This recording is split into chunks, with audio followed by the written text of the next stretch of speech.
kembali Prime Show dan masih bersama Roy Suryo. Mas Roy, tadi kita terpotong di asas praduga tak bersalah. Ya, harus kita hormati itu. Nah, bagaimana publik harus menilai hal ini agar tidak terlalu cepat untuk bisa memutuskan bahwa si A adalah si A gitu. Betul, misalnya. makanya kita juga tidak boleh gegabah. Tidak boleh pakai yang saya sebut di segmen sebelumnya cocokologi. Ya. Saya pun juga tidak boleh berandai-andai. Kan banyak juga pertanyaan, Mas kira-kira bagaimana kira? Ini bukan ilmu kira-kira. Ini ilmiah. Saya juga menggunakan face comparison yang juga face recognizer itu software yang memang sudah dulu juga sering dipakai. Sekarang hanya versi update-nya. Bahkan saya juga menggunakan face merge ya. Jadi wajah itu bisa digabung untuk menghasilkan kira-kira resultnya kayak apa. Hasilnya memang yang sering saya sebut ya 72-74%. Ya, seperti post di Twitternya Mas ya, Roy ya. Apakah hasil itu tinggi atau rendah? Angkanya faktanya segitu. Ya. Ya, jadi saya tidak mau meninggikan, saya tidak merendahkan. Ya, kalau dikatakan kok kecil Mas, ya memang hasilnya segitu.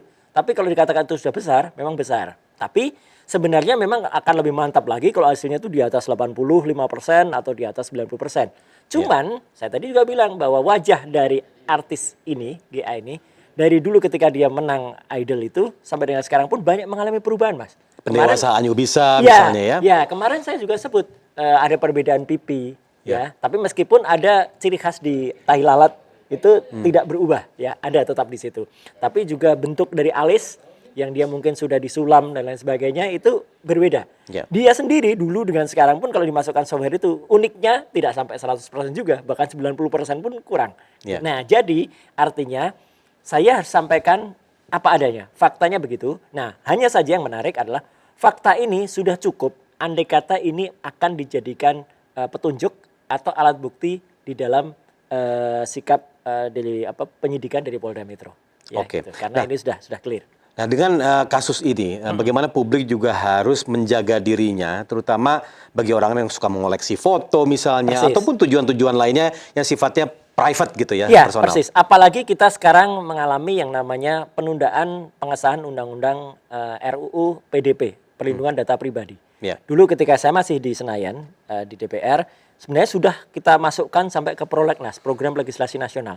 Cuman terakhir itu saya dengar itu dimundurkan lagi, jadi tidak jadi. Nah, ini yang repot. Andai kata memang artis ini sebagai seorang korban, ya gitu, maka dia mungkin data dia yang kemudian tercuri. Tercuri itu bisa dari mana saja, Mas. Ya.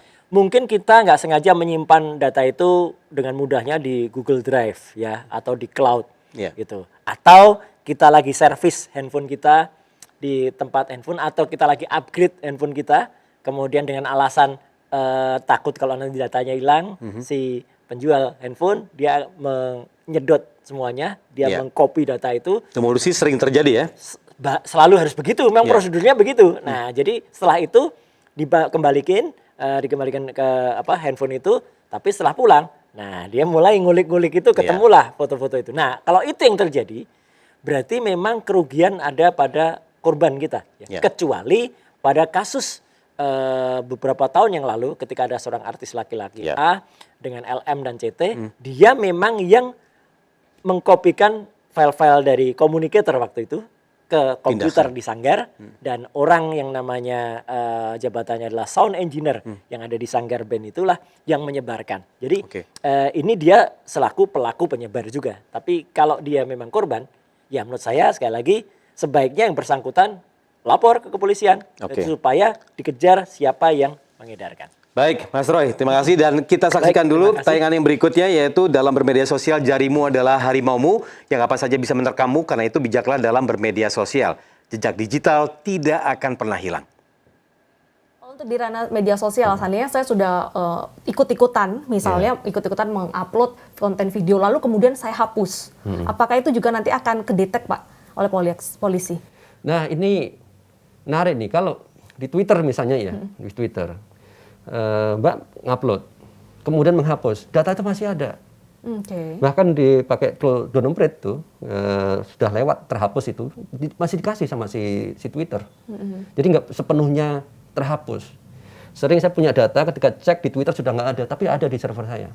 Artinya apa? Kita susah sekali menghapus jejak digital.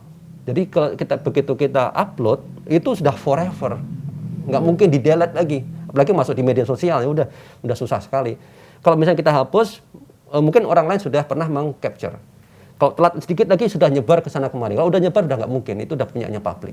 Oke, begitu pula dengan komentar, Pak. Kalau kita sudah Sama. meninggalkan komentar, apakah ketika kita hapus, komentar itu tetap bisa terdeteksi?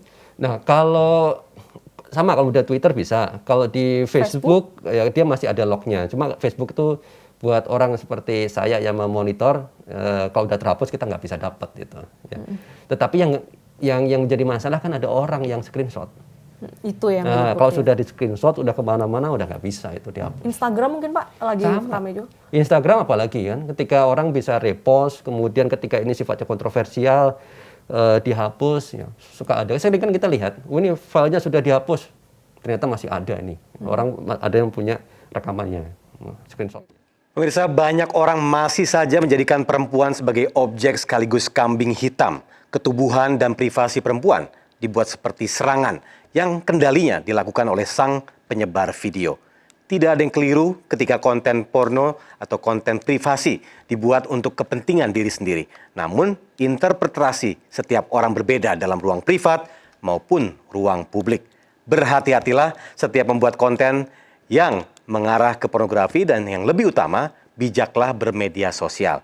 Saya Tommy Cokro undur diri, sampai jumpa pada Prime Show ke depannya dan salam sehat selalu. Sampai jumpa.